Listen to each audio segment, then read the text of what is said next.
Give me some moves, agility! Geeks and nonsensical gamers. Gamers. Oof. Geeks and nonsensical gamers.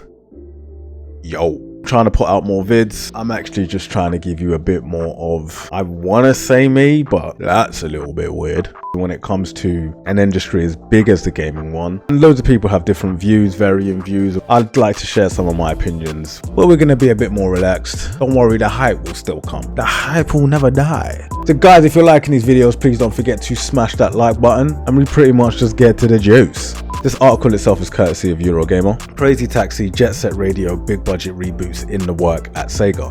I'm not going to read the whole article, guys, because that is long. Crazy Taxi and Jet Set Radio seem to be in development. It looks like it's been going for about a year or so, and this article here is saying that it's at least 2 to 3 years before the game is to release. For me, 2 to 3 years is an awfully long time. I understand that companies want to build hype. I understand that companies want to generate interest. But 2 to 3 years to announce this now, I really don't understand the point. If you're a Crazy Taxi fan, you're going to be excited, but then you find out there's a 3-year wait, and that hype, that initial joy will turn to somewhat, could say sadness, annoyance, and just like, who knows where the hell I'm going to be in 3 years anyway for this game to release. When you're about to release a game, especially a remaster of a game from so many years, give it a little less time before you say it's due to come out. You're going to get the people way more involved that way. Just a point. Sega's ambition here is to create live service games which can live on for years, amass a large community of players, and be relied upon as a recurring source of income. In other words, Sega wants its own versions of Fortnite. Oh boy. Okay, love it or hate it, the Fortnite model is here to stay. It is going nowhere, and it's going to continue to grow as long as that game continues to do what it does. Fortnite is a monster, an absolute beast. And I can completely understand now why many games just want to adopt that model. If you think it has anything to do with offering you, the player, a good service, a good live service, and building a community of players, then think again. It's about the money. It's about the investors. It's about how much are they able to siphon from you over an extended period of time.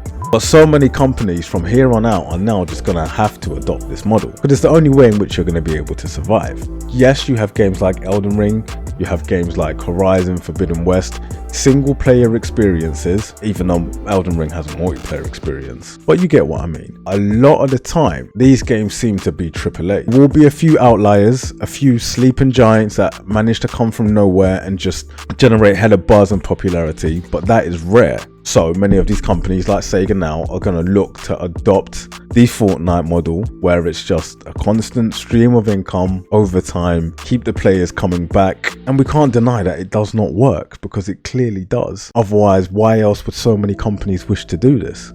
I think it's really important when it says to what extent these reimaginings will satisfy older fans of these dormant franchises remain to be seen. Which is where my point comes in again, that these franchises, such as Crazy Taxi, such as Jet Set Radio, are dormant. They've been dormant for so long that yes, it is amazing to try and bring them back. But is that type of game actually going to suffice now? Are you going to be able to apply many of today's gaming mechanics to those games of yesteryear? It's not easy. I mean, look at the GTA Definitive Edition, for example. Yes, they were able to change the control scheme, but the game itself doesn't seem to have translated necessarily that well. That could actually be down to the way in which the game was actually made. But at the same time, a lot of these games from before, how long before nostalgia wears off? Even though there are many of us of an older age that want to play these games, we have to be honest with ourselves that we are not the target market. Yes, the sales for people of a certain age group are going to be good,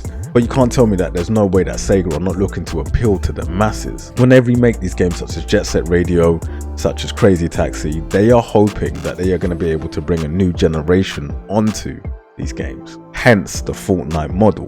Hence ways of microtransactions, ways of playing the game, certain gaming systems that many of the younger generation are going to be familiar with, that they'll be able to adopt into these games. You can argue it's not right. You can argue it's somewhat of a cheeky practice, but it's the way in which the industry is going, or you could say it's that the way in which the industry now is. Again, I'm not saying it's right. I'm just saying I can understand why Sega is making this decision. Are these games even going to release in a couple of years? Who knows? Because again, I say 2 to 3 years away is a very, very long time. Sega first mentioned its Super Game project to investors back in May last year when it dubbed the initiative a priority strategy for the next 5 years. Will these games include NFTs? Sega appeared to put its NFT scheme on hold last year following negative reaction to its initial plans, but this month described both cloud gaming and NFTs as a natural extension for future games. So when they say that, just know that this whole thing is dodgy. Not saying that just because the word NFT is involved. I'm just going to go a couple words along and say the words natural extension come along, and I'm like, that's a little bit dodge. Plus, Sega has declined to comment on today's report. So that tells you all that you really need to know.